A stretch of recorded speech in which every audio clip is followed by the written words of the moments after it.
Assalamualaikum warahmatullahi wabarakatuh. Perkenalkan, nama saya Inaya Saleha dari kelas FM 23B dengan NIM 23416248201064. Pada kesempatan kali ini saya akan menyampaikan sebuah tema sebagian besar dari tugas ujian akhir semester mata kuliah efektivitas communication skill. Dengan tema yang saya sampaikan adalah belajar melepas dengan bijak. Belajar melepas dengan bijak adalah seni menerima kenyataan dan membiarkan pergi apa yang bukan lagi milik Anda. Ini bukan tentang kekalahan, melainkan langkah menuju kedamaian batin dan cara terbaik untuk menjaga kewarasan diri. Untuk dapat menerapkannya dalam kehidupan sehari-hari, ada beberapa hal yang dapat kita lakukan, yaitu yang pertama, sadari hakikat titipan. Ingatlah bahwa segala hal di dunia, baik harta maupun orang yang kita cintai, hanyalah titipan sementara. Menerima hal ini mengurangi ketakutan akan kehilangan. Yang kedua yaitu akui emosi Anda. Jangan menekan kesedihan, kemarahan, atau rasa kecewa. Biarkan diri Anda memproses dan menangis jika perlu, karena emosi tersebut adalah reaksi yang sangat wajar. Yang ketiga yaitu fokus pada nilai diri. Saat kehilangan sesuatu, nilai diri Anda tidak ikut hilang. Ingatlah kelebihan, kemampuan, dan hal-hal yang Anda sukai sebelum ingatan tersebut terjadi. Yang keempat yaitu pergi tanpa kebencian. Melepas bukan berarti melupakan, tetapi belajar mengubah rasa sakit menjadi kenangan. Maafkan dan melepaskan tanpa dendam adalah bentuk cinta paling tenang kepada diri sendiri. Dapat disimpulkan bahwa belajar melepas dan bijak bukanlah tentang melupakan, melainkan tentang menerima kenyataan, menghargai setiap proses yang terjadi, dan tetap melangkah dengan hati yang lebih tenang. Semoga tema yang saya sampaikan dapat memberikan manfaat dan menjadi pengingat bagi kita semua untuk menghadapi setiap kehilangan dengan lebih bijak. Setiap orang pasti pernah mengalami keterpurukan, ada yang kehilangan pekerjaan, gagal dalam bisnis, dikhianati orang yang dipercaya, atau jatuh dalam masalah keuangan pada titik itu. Hidup sering terasa gelap dan jalan keluar tampak tertutup. Namun ada satu hal yang sering dilupakan, yaitu bukanlah akhir, melainkan pintu masuk menuju kekuatan baru.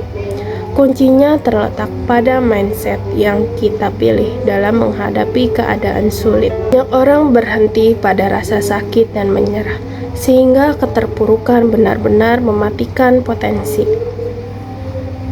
Padahal, sejarah membuktikan bahwa orang-orang besar justru ditempa oleh kegagalan dan penderitaan. Mindset yang tepat bisa mengubah setiap luka menjadi pelajaran, setiap kegagalan menjadi pijakan, dan setiap keterpurukan menjadi sumber kekuatan yang lebih besar. Berikut beberapa mindset baru yang bisa mengubah keterpurukan jadi kekuatan. Yang pertama yaitu mindset kegagalan adalah guru terbaik.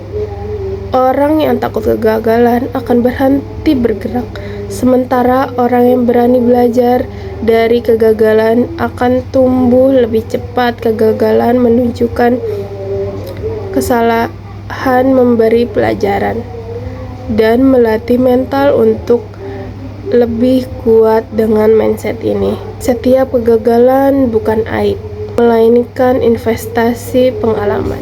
Yang kedua yaitu mindset rasa sakit bukan akhir, tapi proses. Keterpurukan seringkali menimbulkan rasa sakit, baik mental maupun emosional. Namun rasa sakit bisa melihat berbagai proses pembentukan, sama seperti otot yang harus robek dulu sebelum menjadi kuat. Jiwa manusia pun harus ditempa kesulitan sebelum menjadi tangguh. Yang ketiga yaitu mindset apa yang hilang bisa diganti dengan sesuatu yang lebih baik. Banyak orang hancur karena terlalu fokus pada apa yang hilang. Pekerjaan, pasangan, uang, atau status, padahal seringkali kehilangan itu bukan ruang bagi suatu yang lebih besar. Dengan mindset ini, setiap kehilangan dilihat sebagai kesempatan untuk membangun suatu yang lebih kokoh dan sesuai dengan diri kita. Yang keempat yaitu mindset keterpurukan adalah momentum untuk berubah. Saat hidup berjalan mulus, kita sering lupa memperbaiki diri. Justru saat terpuruk, kita dipaksa untuk berhenti, merenung, dan mengevaluasi.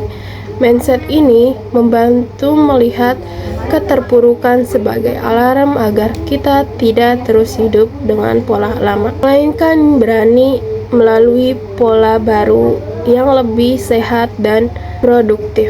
Yang kelima yaitu mindset saya bertanggung jawab pada hidup saya. Benar-benar menyalahkan keadaan, orang lain, atau nasib hanya yang akan membuat kita semakin lemah. Mindset tanggung jawab membuat kita sadar bahwa kendali hidup ada di tangan kita. Dengan mengambil tanggung jawab, kita berhenti jadi korban dan mulai jadi pencipta jalan hidup sendiri. Yang keenam yaitu mindset kekuatan lahir dari konsistensi, bukan sekali bangkit. Bangkit sekali mungkin mudah, tetapi yang menentukan kekuatan sejati adalah konsistensi. Mindset ini menekankan bahwa perubahan hidup bukan tentang sekali mencoba, melainkan tentang kesetiaan untuk terus melangkah, meski kecil setiap hari.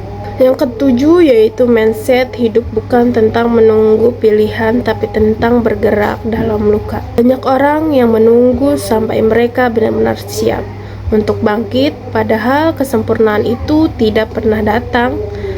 Mindset ini mengajarkan kita untuk bergerak meski masih luka, melangkah meski masih takut, dan berusaha meski belum 100% pulih. Keterpurukan adalah bagian dari hidup yang tidak bisa dihindari. Namun cara kita melihatnya akan menentukan apakah ia menjadi batu senandungan atau batu pijakan. Dan mindset yang dapat setiap kegagalan bisa menjadi energi, setiap luka bisa menjadi sumber empati, dan setiap kehilangan bisa jadi jalan menuju suatu yang lebih besar. Jika hari ini kamu sedang jatuh, ingatlah, hidup sedang membentukmu, bukan menghancurkanmu. Yang lebih perlu diubah bukan hanya keadaan, tetapi juga mindset. Karena pada akhirnya kekuatan terbesar manusia lahir dari keterpurukan yang berhasil ia taklukkan. Demikian yang saya sampaikan. Terima kasih